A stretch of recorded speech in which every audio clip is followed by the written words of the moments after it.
Excellent. Well, I am thrilled to welcome Dr. Shafer. I'll go ahead and turn it over to her, and she can tell you a little bit about herself. Hi, thank you. Great to be here with all of you today. It's so neat that you guys have the opportunity to consider neuromodulation and the excitement around neuroscience so early in your lives. So I'm happy for you guys, and it's all where it started for me actually as well, was in high school. Sure. I sure can. Okay. So I'm going to, can you hear me okay? Okay, I think I can project over it. I'm going to tell you a little bit about my path from this little river town just about 30 miles east of here, Stillwater, Minnesota, to where I get to spend my day thinking about pathways into the brain. Dr. Ross just told you a lot about neuromodulation from an electrical perspective. My career has taken me to consider neuromodulation in a pharmacological or medicines that we use typically through the mouth, oral, or IV to treat diseases of the brain. Instead, what I'm really focused on is injecting them directly into the brain. So I want to tell you a little bit about my path to get here. It started, well, not, okay, I think we'll just go with this.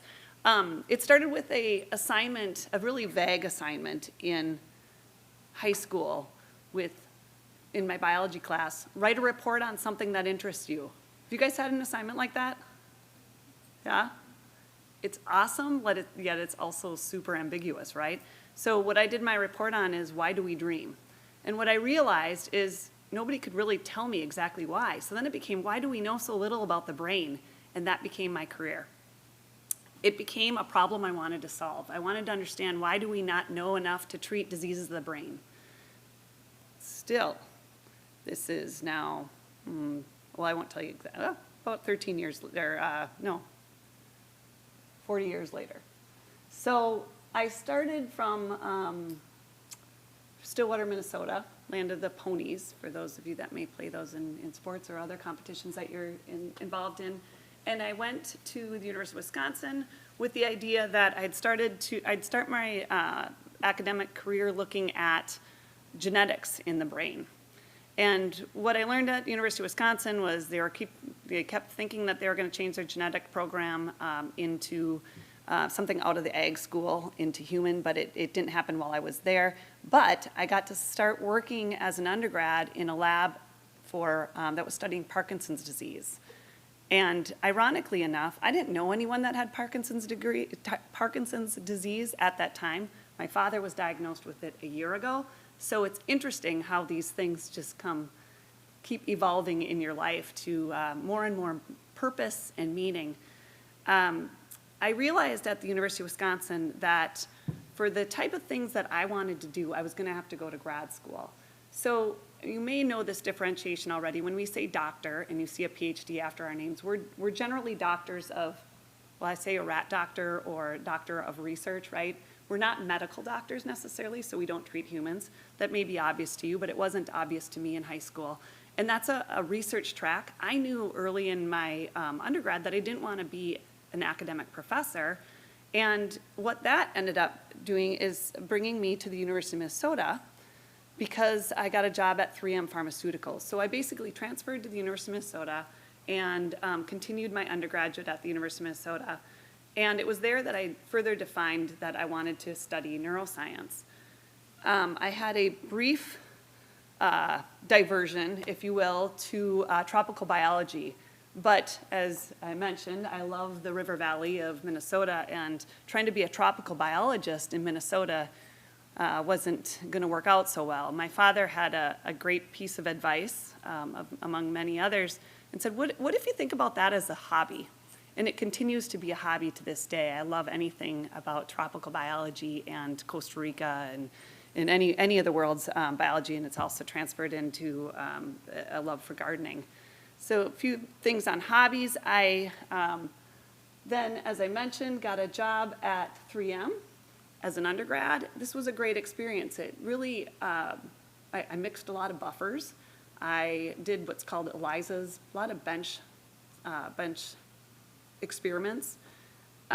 what I learned there was that I, again, really underscored the need to go on to graduate work. And what was further defined there for me was the problems that I like to solve, the things that I like to spend time on, were things that I wanted to be directing.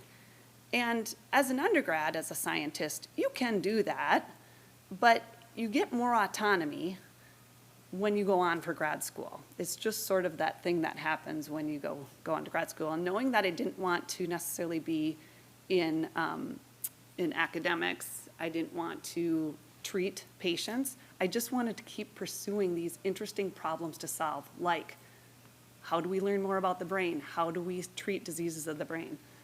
What that brought me to was a really pivotal experience that happened just down the road here as I was sitting in a neuroscience class as an undergrad in Moose Tower. That was 1997, and as you saw from Dr. Ross's slides, that was when the deep brain stimulation for Parkinson's was first FDA approved. There was the Pioneer Press, while I was in this neuroscience class and we studied it, published the article on I think it was like the third person in the United States to be implanted, again, happened on the University of Minnesota campus, with the deep brain stimulator. And that was manufactured and all the research and development done by Medtronic. I knew at that moment that I wanted to work at Medtronic and that was why I was going to grad school. I'll get back to that point in a moment. Went to get my PhD at Loyola Medical Center in Chicago, right outside of Chicago, and was really intrigued by the idea that the nervous system talks to the immune system talks to the nervous system. This was a developing field at the time, but it later also led to interesting aspects of vagal nerve stim, which you also saw on Dr. Ross's slide. And it was that connection that I used to cold call to get my job. I'll explain that in a little more detail later, to get my job at Medtronic. So that was super lucky to get right into my dream job out of grad school. Not super typical probably, but can be done. While at Medtronic, I not only spent a lot of time on deep brain stimulation for things like Parkinson's, but the research I did and the research I eventually led in the team within neuromodulation also focused on drug delivery. So when we talk about neuromodulation, we're often, again, talking about delivering electricity or electrical current to various areas of the brain or peripheral, like the sacral nerve stem and other areas, vagus nerve stem. Another way to modulate neurons is by having a drug delivery or a drug. In this case, this is an implantable, programmable pump that delivers drug to the interthecal space or the area around the spinal cord, specifically into the cerebrospinal fluid. So I thought that was really cool. Medtronic was using it to control pain and spasticity and continues today. This is therapy that's implanted in anywhere from adolescents on up. Again, for pain and spasticity, deliver things like morphine, baclofen, several other pharmaceuticals that are approved for use in this implantable pump. And while my career at Medtronic that spanned over 14 years was really fun, I loved it, big company, a lot of opportunity, so much technology, so much device technology, so much opportunity to not only grow and develop as a person and in my career and in my leadership, but of course also a lot of questions to be asked and a lot of resources, dollars and people, really smart people, to bring together to solve very interesting problems like how do we best treat diseases of the CNS, what biomarkers or central nervous system, what biomarkers are indicative of a treatment effect. I eventually left Medtronic because I was so passionate about pursuing this. And at Medtronic, in any device company, it's really hard to also develop drugs, okay? So pharmaceutical or medicines that we typically think of. So what I'm differentiating here is locally in and around what we call Medical Alley affectionately. You can look up Medical Alley on the internet and you'll find a lot of resources. Medical Alley has typically been, or this area in the Twin Cities has a great foundation in medical devices. There are some pharmaceutical companies, like the one I went to, called Upshur Smith, out in Maple Grove. But by and large, it's predominantly a device industry here. And I was really fascinated on the opportunity to converge the pharmaceutical industry into the device. And that's hard to do. It's hard to do in big companies because you kind of have your roots in either a device or a pharmaceutical.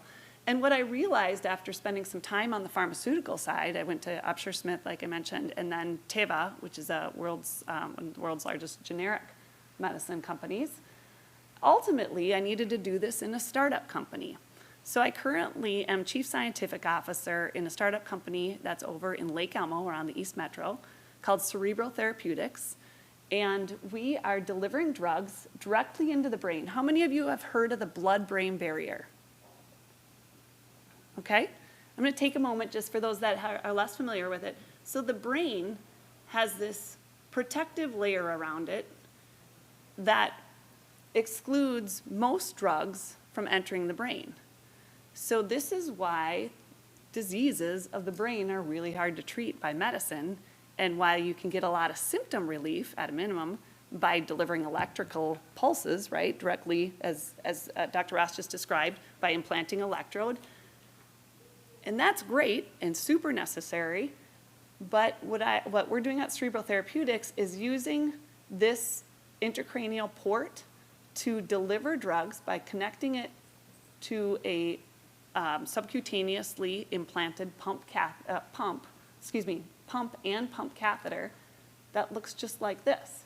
So we're using technology from Medtronic in a startup company, and then we developed this little piece because Medtronic and other companies are delivering to the spinal cord.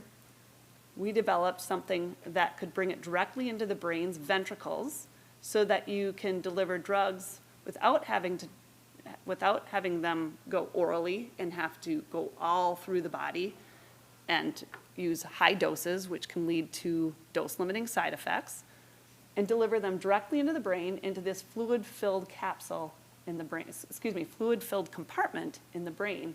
It, too, is filled with cerebral spinal fluid. It's the ventricles of the brain. Right now, we are in clinical trials for epilepsy. So some of you may know people with seizure disorders. There's about 30% of people that suffer from epilepsy or seizure disorders that are refractory or cannot be treated with anti-epileptic drugs. So what we're doing is taking those anti-epileptic drugs that are approved for use, reformulating them, putting them in a solution that's more brain-friendly. The brain is an area you absolutely want to protect, right? So the formulation we use for those drugs is a little different, and then making them compatible with the device and bringing them directly into the brain. We are in clinical trials in Australia and Israel, and soon to be in the United States. And from here, we'll build out that platform, the drug delivery platform, and use it to treat, hopefully, a variety of other CNS diseases. The biomarker part is really neat in that this same device can be used to not just deliver drugs, but also aspirate or collect fluid from the cerebral spinal fluid through here, and then analyze that in the lab to be indicators of how are we doing on treating the disease? What genetic expression are we learning about that is changing this or making it personalized to this individual? How can we better treat based on genetics or based on listening? So if you attach an electrode to this, could we listen to what's going on in the brain? Could we sense as a biomarker? So that's what I'm up to at Cerebral Therapeutics. I'm a scientist. I work closely with engineers. I love the combination of these things. And I'm happy to take any questions. Thank you. Thank you, Dr. Shafer. Any questions?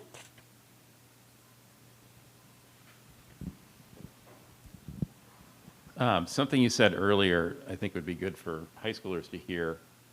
You mentioned one of the things that sparked you was doing research as an undergraduate. Can you talk a little bit about how that happened and how you were able to get into it and the impact that had on you? I'll use this one. That's okay.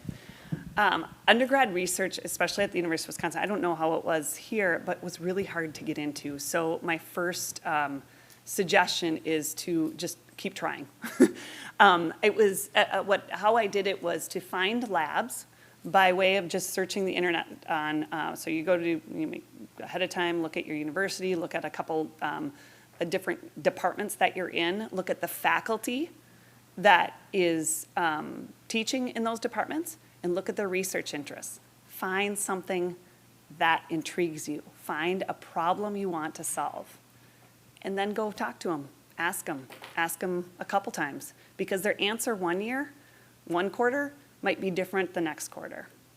And that's based on how much money they have in grants, who's coming in and out of their lab. So don't just take no for an answer. Take it as not right now, even if you hear no. An extension of that is the way I got my job at Medtronic was actually really to cold call. I'd encourage you guys to pick up a phone. I know that's awkward, and you're probably like, who even does that, right? And it is a little creepy. I looked up Medtronic people at a conference to figure out what hotels they were staying at. This is when you'd go to a big conference and they'd actually give you the name of the hotels people are staying at, and people actually answered those weird phones in the hotel rooms, right? That's how I got my job at Medtronic. So phones for those of us that are hiring actually are still a thing and are likely, it's not necessarily the major mode of communication at an academic setting. Maybe it's by email, but don't hesitate to pick up the phone if you're not getting the results you want. The impact that it had on me was, it was awesome. It told me, this is what you do if you do research in an academic setting. Okay, cool, but I still really like the idea of applying it to something I can solve directly for a person. I want to solve a disease. I want to solve the problem of treating a disease. That brought me to industry. So I use all the research that academics do all the time. I'm always reading papers, but I apply it in an industry setting. And you remind me to just mention one thing. I think sort of a main point that I wanted to bring to all of you is, when people ask you what career do you want to have, or what job do you want to have, what career are you going to go for? Maybe instead think about it, what problem do you want to solve? Because that leads you to a path of passion. Now, my path was quite direct. And I'm not saying that's how it's going to be for all of you. My husband has had 3 major different career tracks. And that's awesome too. That's a way to find your passion too. For me, it happened early because of research. Thanks for the question. Great. Thank you so much, Dr. Shafer.